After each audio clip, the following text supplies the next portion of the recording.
And for the second game of the college football semifinals, you got Ohio State against Texas. I've heard people say this is the national championship because this side of the bracket is light. Okay, Ohio State's already beat Penn State. And they didn't play like the Ohio State they've been playing like.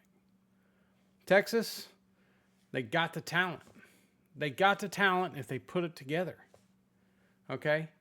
Quinn Ewers, I don't know what's going on with him.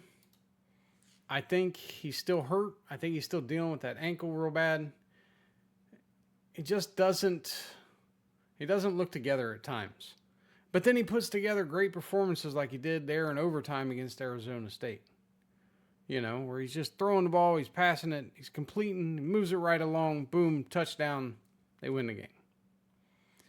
But we know his tenure's done at Texas. He's still got another year of eligibility, but he ain't sticking around. Arch is coming in there next year. That's what the fans want. Okay? You got good backs on Texas. You got Blue. You got Wisner. Phenomenal backs, but can they run against that Ohio State defensive line? And on the other side, you know, Quinshon Judkins, I'm sorry, as an Ohio State fan, he's had his moments, but he isn't what I think everybody thought he would be. Travion Henderson is a home run hitter, man. He needs one hole. He takes it to the house. You saw it against Oregon. But can they run against a very stout defensive front for Texas? All Ohio State fans that I talk to are nervous because we're waiting on Ohio State to have that game that they had against Michigan. That's what we're waiting on. Texas fans, they're nervous. Texas has played a little close to the vest in the playoffs. They got hammered by Georgia in the SEC championship. And all year long, they've just played these close games, similar to Ohio State. Ohio State's done the same thing. It's like they played down to their talent or to their opposition all year. I went to a couple games. I watched them against the Indiana struggle. I watched them on TV struggle against Penn State. I watched them struggle against Northwestern. But then they come into playoffs, and this is not the team we've seen all year. We knew the talent was there. Everybody knew Jeremiah Smith is the best wide receiver in college football, period. And he started being utilized. And he's going to be the difference in the game. I think everybody knows it. If Will Howard doesn't make mistakes, he's good for one interception.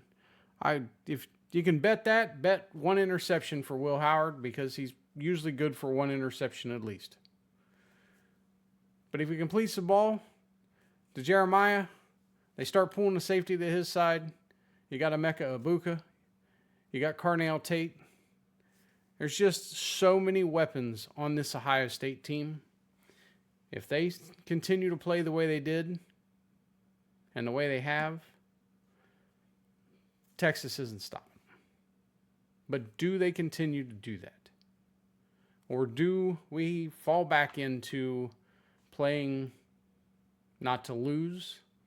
And Texas, they're good at keeping it close. They're good at putting drives together. And if Ohio State goes back into that and it's a close game, Texas may pull this one out.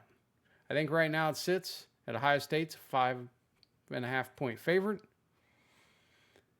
I got to believe that Ohio State keeps rolling.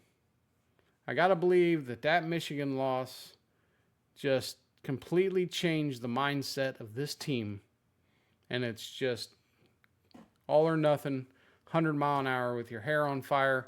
And if you win, you win. And if you lose, you lose. But don't leave anything on the table. I think Ohio State covers this. I think they cover it big. I really do. I could see Ohio State putting up another 41. So I'm going to go conservative. I'm going to say 35-20. Ohio State moves on to the finals against Penn State.